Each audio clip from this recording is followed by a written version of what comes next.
In the end, it may be that Trump's real opponent isn't named Ted Cruz or Marco Rubio or John Kasich, but perhaps it's Mitt Romney.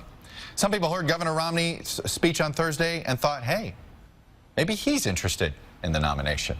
Well, Governor Romney joins me now this morning. Governor, welcome back to Meet the Press, sir. Thank you, Chuck. Good to be with you. Well, let me start with the results from last night. A better than expected night for Ted Cruz, not as good of a night as Donald Trump thought he was going to have. You think you had an impact?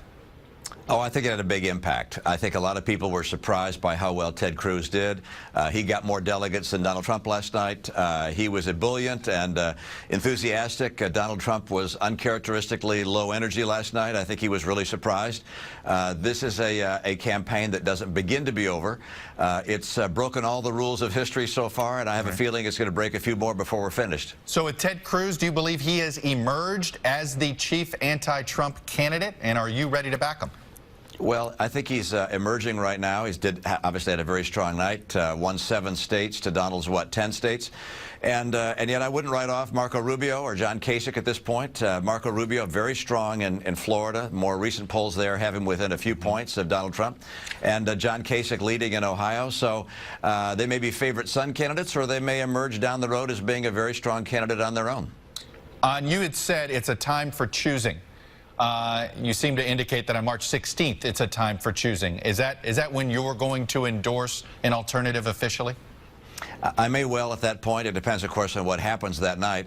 You know, I'm leaning towards supporting someone and going out on the campaign trail and trying to convince people to vote for the person who I think can help the country at a very critical time, and who also can represent conservative values and conservative ideals. A real deal Republican, if you will. Well, let me just confirm. Are you comfortable supporting John Kasich, Marco Rubio, or Ted Cruz, any one of those 3 candidates against Donald Trump?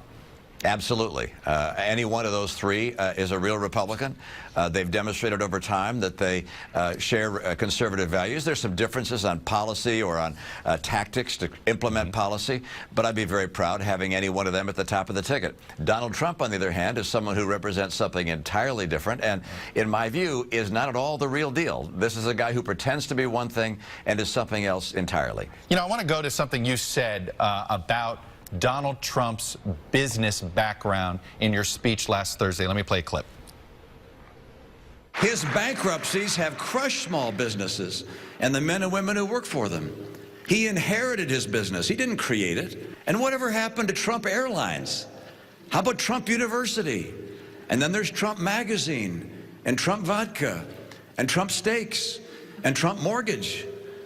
A business genius he is not. However, when you accepted his endorsement 4 years earlier, this is what you said about his business background. Donald Trump has shown an extraordinary ability to understand how our economy works, to create jobs for the American people. I spent my life in the private sector, not quite as successful as this guy, but successful nonetheless.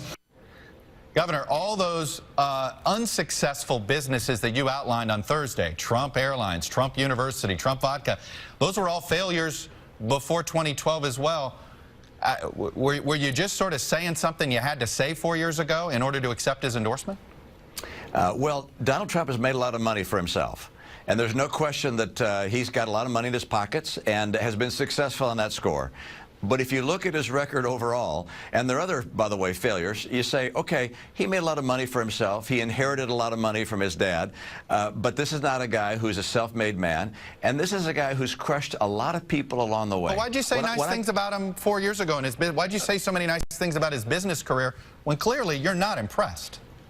You know, he's made a lot of money for himself, and I'm gracious enough in a setting where someone has endorsed me to point out that he's been successful, made a lot of money, he has a lot of hotels and so forth, but you can't also ignore the fact that he's had a lot of failures, and he tries to sell himself in this campaign as nothing but successful. He's not a loser. You know what? He's lost time and time again, and he's crushed a lot of people in the process. And the thing that I find most unusual and perhaps outrageous is that even though he says he's worth $10 billion, he finds it in his interest to go out and bilk people of $10,000 here, $15,000 there for Trump University. These people have really been scammed. And I want to make sure the American people are not subject to the same kind of scam as we nominate a president. I understand that, but I want to go, you laid out a whole bunch of things that you thought disqualified Trump, not just his business background. You thought his support for terrorists could lead to a trade war. You were pretty critical of the vulgar language that he uses, the insulting of Muslims. But he was pretty insulting of Muslims 4 years ago. He was the face of the birther movement, which has been totally discredited. And I got to play you something here. In 2011, listen to this vulgarity he used. The messenger is important. I could have one man say, we're going to tax you 25%. And I could say another, listen, you we're going to tax you 25%. Governor, it's Sunday morning, so we had to beep that out. But it was this horrible, frankly, F-bomb tirade that he went on. It's been making the rounds on YouTube, again, in 2011. So I go back. Do you believe you mainstreamed Trump, made him acceptable, and do you regret it? Chuck, there are a lot of people who supported me who I'm sure used the F-bomb. In other words, I had 61 million people vote for me in the general election. And I'm not endorsing all 61 million people for president. And I'm happy to accept the endorsement of a lot of people who I disagree with on some issues, and some people who I wouldn't want to be associated with the things they say. But at this stage, I'm at a point where we're looking at Donald Trump and the future of the country. And we say to ourselves, is someone with his record and someone who believes the things he believes, which in my view would lead to a recession and to a trade war and would lead to a world being less safe. Do we want that person to be president of the United States? Do we want that clip you just saw being on TV for our kids to see time and time again? Even the debate, the presidential debate last week, Donald Trump is saying something I don't want my grandkids to watch. So this guy, look, he may be colorful, he may have made a lot of money for himself. He is not the person who should be president of the United States. But in hindsight, I take it you're embarrassed that you stood next to Donald Trump 4 years ago. Some of the things he said more recently would have made it difficult for it, particularly with regards to the Ku Klux Klan, things he said about Muslims in general. Look, I'd have had a very difficult time standing next to him 4 years ago. Let me ask you this. You made that compelling speech. Some people called it the clearest indictment of Trump yet that anybody had done.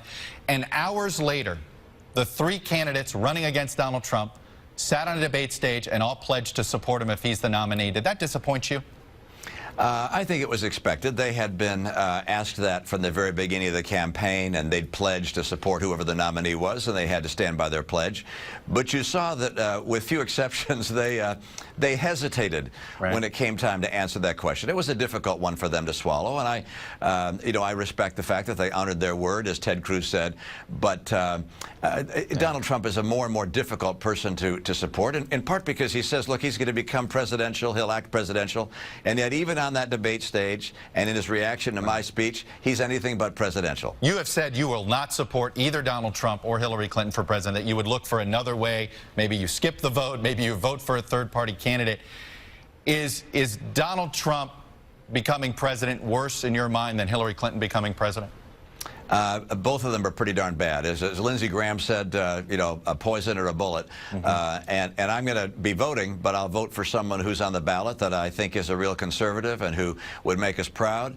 And I may write in a name if I can't find such a person. Do you believe there should be, if Trump's going to be on a glide path to the nomination, do you think there should be a concerted third-party effort by Republicans? Maybe it's the Constitution Party, maybe it's something else?